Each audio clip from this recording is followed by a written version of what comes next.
नमस्कार, मैं नेहा विश्वकर्मा और इस वक्त सीधे आपको लिए चलते हैं लखनऊ, जहां पर सीएम योगी आदित्यनाथ संबोधित कर रहे हैं। इस कार्यक्रम के लिए जो निरंतर हम लोगों के साथ जुड़ करके आप सब की उपस्थिति सुनिश्चित करने में योगदान देते हैं, प्रदेश सरकार में मेरे सहयोगी मंत्री सरदार बलदेव सिंह जी, हमारे अल्पसंख्यक आयोग के सदस्य सरदार परविंदर सिंह जी, माननीय विधायकगण, पूर्व मंत्री डॉक्टर महेंद्र सिंह जी, डॉक्टर नीरज बोरा जी, श्री पंकज सिंह जी, श्री मुकेश शर्मा जी, डॉक्टर हरि सिंह ढिल्लो जी, श्री राजीव गुंबर जी, भारतीय जनता पार्टी महानगर के अध्यक्ष श्री आनंद द्विवेदी जी, सरदार गुरविंदर सिंह छावड़ा जी, बाबा गुरनाम सिंह जी, डॉक्टर गुरमीत सिंह जी, श्री राजेंद्र सिंह बग्गा जी, पूर्व महापौर श्रीमती संयुक्ता भाटिया जी और प्रदेश के विभिन्न जनपदों से आज साहबजादा दिवस के अवसर पर उपस्थित सभी बहनों और भाइयों, भारत के इतिहास का एक ऐसा दिवस जो हर युवा को और हर बच्चे को एक नई प्रेरणा देता है।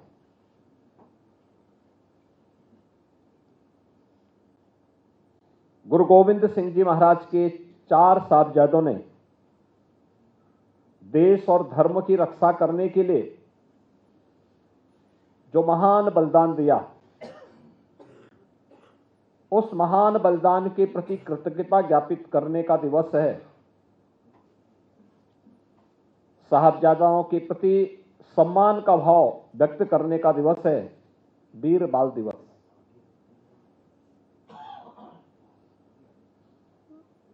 मैं धन्यवाद दूंगा अपने लखनऊ के सिख बंधुओं को,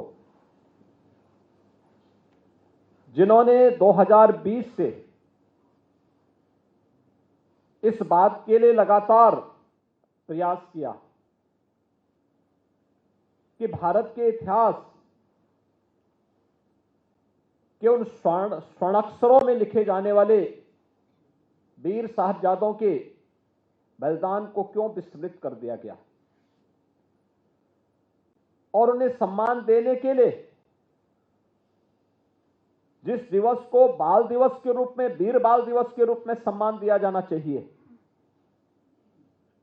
उसे वीर बाल दिवस का सम्मान न देकर के लोग उसको विस्मृत कर गए और बाल दिवस के रूप में कुछ और ही घटनाओं को जोड़ने का प्रयास किया जाने लग गया। लेकिन हम सब आभारी हैं प्रधानमंत्री मोदी जी के, जिनकी प्रेरणा से, जिनके आदेश से गत वर्ष गुरु गोविंद सिंह जी महाराज के दोनों छोटे साहबजादों बाबा जोरावर सिंह, बाबा फतेह सिंह के बलिदान दिवस को वीर बाल दिवस के रूप में मान्यता मिली। और आज हम सब यहां पर मुख्यमंत्री आवास में एक बार फिर से 5वें इस समारोह के अवसर पर एकत्र होकर के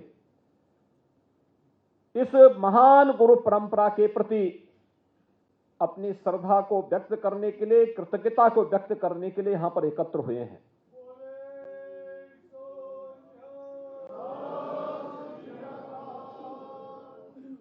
अब याद करिए कि गुरु गोविंद सिंह जी महाराज के दोनों बड़े साहबजादे बाबा अजीत सिंह, बाबा जुझार सिंह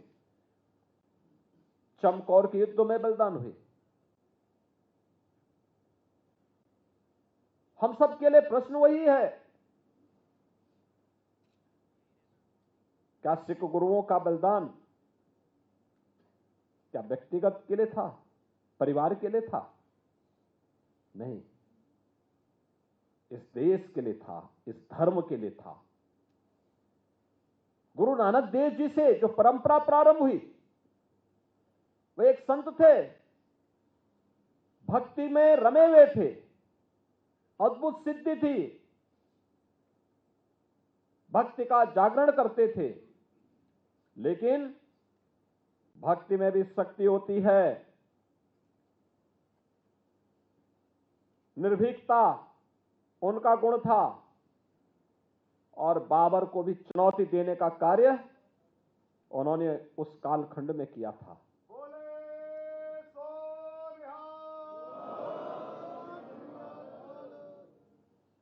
सिख गुरुओं ने कभी चैन से बैठ करके अपने लिए, स्वयं के लिए नहीं सोचा। अगर आप जाएंगे देश के अलग अलग क्षेत्रों में, अलग अलग गुरु परंपरा ने अलग अलग परंपराओं की शुरुआत की। किसी सिख गुरु के द्वारा लंगर की परंपरा को अनिवार्य हिस्सा बनाने का कार्य किया गया, किसी ने सरोवरों के माध्यम से एक नई प्रेरणा प्रदान की। गुरु अर्जुन देव ने जहांगीर के अत्याचारों का डट करके मुकाबला किया, और गुरु तेग बहादुर जी तो एक अद्भुत मिसाल थी। याद करिए, आज से सैकड़ों वर्ष पहले गुरु तेग बहादुर उस समय इस बात को लेकर के कि कश्मीरी पंडितों पर अत्याचार हो रहे हैं, हमें इसके खिलाफ आवाज उठानी ही चाहिए, और उस समय स्वयं का बलिदान देकर के कश्मीर पर होने वाले अत्याचारों को रोकने का कार्य गुरु तेग बहादुर जी महाराज ने किया था।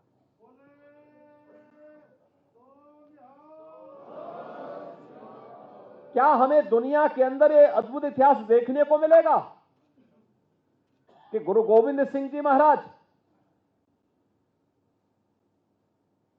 एक शहीद पिता के और शहीद साहबजादों के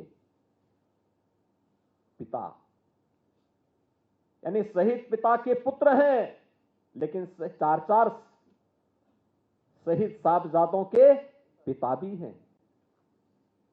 ये कहीं दुनिया के इतिहास में कहीं देखने को मिलता है, और यह भी देश और धर्म के लिए।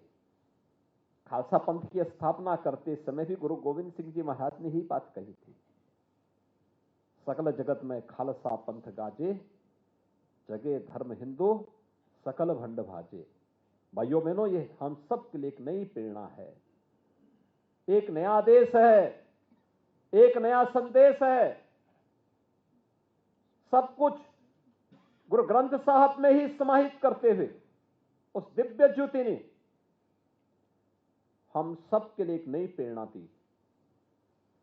परिश्रम और पुरुषार्थ से न भागना, देश और धर्म के लिए सब कुछ न्यौछावर करने की एक ताकत अपने में समाहित करना, और गुरु कृपा से आज इसी का परिणाम है कि सिख जहां भी है अपने परिश्रम और पुरुषार्थ से कुछ करके दिखाता है।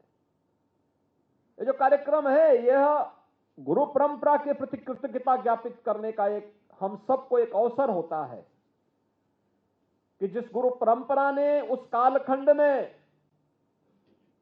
जब मुगल सल्तनत के सामने किसी की आवाज नहीं निकल पा रही थी, समाज विभाजित था, उस कालखंड में भी उन्होंने बिना किसी की परवाह के बगैर, चाहे वह भक्ति धर्म जागरण के माध्यम से भक्ति के संदेश को घर घर पहुंचाने का कार्य रहा हो, या फिर समाज में रचनात्मक कार्यक्रमों को आगे बढ़ाने का कार्य, समाज को जोड़ने का कार्य, या फिर देश के लिए बलिदान की एक श्रेष्ठ परंपरा को आगे बढ़ाने का कार्य, यह इस श्रेष्ठ परंपरा ने किया है, और हम सबको इस पर गौरव की अनुभूति होनी चाहिए। ये भारत का इतिहास है। कब भारत चुका है? गुरु गोविंद सिंह जी महाराज के चार चार साहबजादे, बाबा अजीत सिंह, बाबा जुझार सिंह, बाबा जोरावर सिंह, बाबा फतेह सिंह अपने आप को बलिदान करते हैं। और गुरु गोविंद सिंह जी महाराज, जो मैंने कहा एक दिव्य ज्योति थे, दिव्य पुंज, ज्योति पुंज थे, उन्होंने उस समय घोषणा कर दी थी कि मेरा काम हो गया, अब मुगल सल्तनत की उल्टी गिनती शुरू हो गई है। और आप देखते होंगे गुरु गोविंद सिंह जी महाराज की स्मृतियों के प्रति, उनके प्रकाश पर्व पर वीर बाल दिवस के कार्यक्रम में हम सब आज भी, कल भी, हर व्यक्ति इसके साथ जुड़ा हुआ है, इस आयोजन के साथ जुड़ रहा है, पूरा देश जुड़ रहा है। आज दिल्ली में प्रधानमंत्री जी स्वयं इस कार्यक्रम में भागीदार बने। लेकिन मुगल सल्तनत के हुक्मरानों के घरों में कोई दीपक जलाने वाला नहीं है, पूरी वंश परंपरा स्वाहा हो गई है, कोई पूछने वाला नहीं है। उन्होंने अत्याचार किए थे, उन्होंने शोषण किया था, उन्होंने उस समय जिस प्रकार की बर्बरता ढाई थी, उस बर्बरता के खिलाफ एक आवाज थी। और दिव्य पुंज के रूप में, दिव्य शक्ति पुंज के रूप में, दिव्य ज्योति के रूप में गुरु गोविंद सिंह जी महाराज ने वह कार्य एक नई प्रेरणा के रूप में हम सबको किया। भारत का इतिहास इस देश से बहुत समृद्धशाली है। और सचमुच जब मैं इन बच्चों को देखता हूं, हम लोगों को लगता है कि वास्तव में उस समय भी गुरु गोविंद सिंह जी के चार चार साहबजादे भी लोग लालच दे रहे हैं। औरंगजेब के सूबेदार उन्हें लालच दे रहे हैं, हर प्रकार का लालच दे रहे हैं, धमका रहे हैं, क्रूरता की हदों को पूरा कर रहे हैं। लेकिन कोई अपने संकल्प से हटा नहीं। और यही तो भारत का इतिहास है। हमारी युवा पीढ़ी के सामने, हमारे स्कूली बच्चों के सामने इतिहास आना ही चाहिए। साहबजादा अजीत सिंह, बाबा जुझार सिंह, बाबा जोरावर सिंह और बाबा फतेह सिंह के बलिदान का, जिससे वर्तमान पीढ़ी देश और धर्म के लिए अपने आप को सदैव तैयार रहते हुए अपने कर्तव्यों के प्रति निर्वहन करने के लिए सदैव अपने आप को तैयार कर सके। और इस मामले में बार बार इस बात को कहता हूं, महाभारत के युद्ध में वीर अभिमन्यु की उम्र क्या थी? मात्र 16 वर्ष। लव और कुश की उम्र क्या थी? जब भगवान राम ने ताड़का का वध किया था, तब भगवान राम की उम्र क्या थी? भगवान कृष्ण ने जब कंस का वध किया था, तब कृष्ण की उम्र क्या थी? ध्रुव क्या उम्र थी? यानी एक लंबा इतिहास है। और वीर बाल दिवस के अवसर पर उन वीर बालकों को जो असाधारण कार्य कर रहे हैं, उन बच्चों को इस अवसर पर हमें सम्मानित करने की एक नई परंपरा को आगे बढ़ा करके वीर साहबजादों के प्रति कृतज्ञता ज्ञापित करते हुए उनका पुण्य स्मरण करना चाहिए। और हम भी चाहेंगे राज्य सरकार भी इसमें सहयोग करे, राज्य सरकार भी इसमें लगेगी। चिन्हित किया जाना चाहिए जनपद स्तर पर, कमिश्नरी स्तर पर, प्रदेश स्तर पर उन बच्चों का चयन हो, समारोह में उनका सम्मान हो, उनका अभिनंदन होना चाहिए, स्मरण कराना चाहिए। चमकौर के युद्ध में जब बाबा अजीत सिंह और बाबा जुझार सिंह शहीद हो रहे हैं, युद्ध लड़ रहे हैं, बरसात का समय है, क्या परिस्थिति रही होगी, क्या उम्र थी, लेकिन फिर भी जूझ रहे हैं देश और धर्म के लिए। मुगल सल्तनत तो एक ही बात चाहती थी कि ये लोग केवल एक बार केवल एक कबूल कर लें कि साहब ठीक है हम आपके अधीन हैं, आगे से कुछ नहीं करेंगे। या फिर बहुत होता है कहते हुए तुम इस्लाम स्वीकार कर लो। बहुत सारे लोग हैं जो इसके पीछे जा रहे हैं। लालच में व्यक्ति क्या नहीं कर दे रहा है, लेकिन ये गुरु प्रेरणा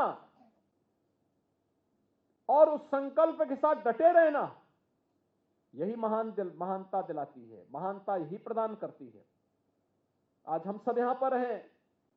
आप सोचिए, देश के प्रधानमंत्री जी भी वीर बाल दिवस के समारोह में भाग ले रहे हैं, राज्यों के मुख्यमंत्री भाग ले रहे हैं, और ये मेरा सौभाग्य है, मेरे मंत्रिमंडल और मेरे सहयोगियों का सौभाग्य है कि इस मुख्यमंत्री आवास पे गुरुबाणी का पाठ इसी बहाने इस आयोजन के माध्यम से हो जाता है।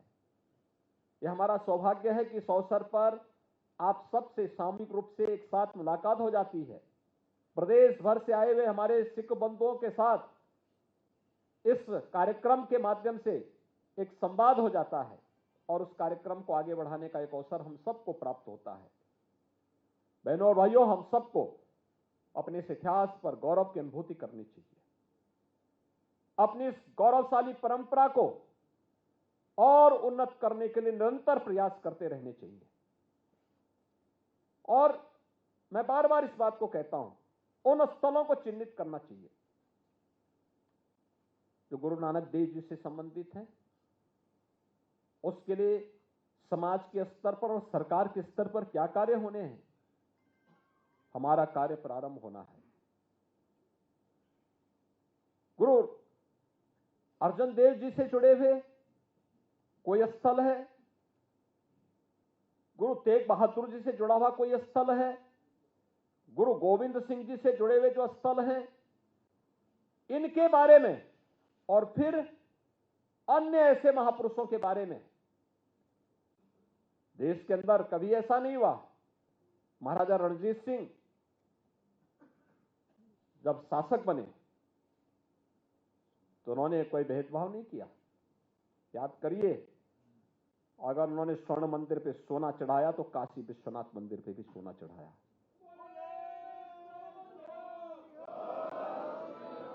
जितना सोना वहां दिया उतना ही काशी में भी दिया। यही नहीं, देश के अंदर आप कहीं भी जाइए, आपको महाराजा रणजीत सिंह जी के द्वारा प्रदत्त ये उपहार वहां देखने को मिलेगा। ये दिखाता है कि एक साझी विरासत है, एक साथ आगे बढ़ी है। और मैं तो बार बार इस बात को कहता हूं, हर शिष्य सिख है। जो भी गुरु परंपरा के प्रति श्रद्धावनत है वो अपने आप में एक सिख है, क्योंकि गुरु के प्रति सम्मान का भाव रखता है।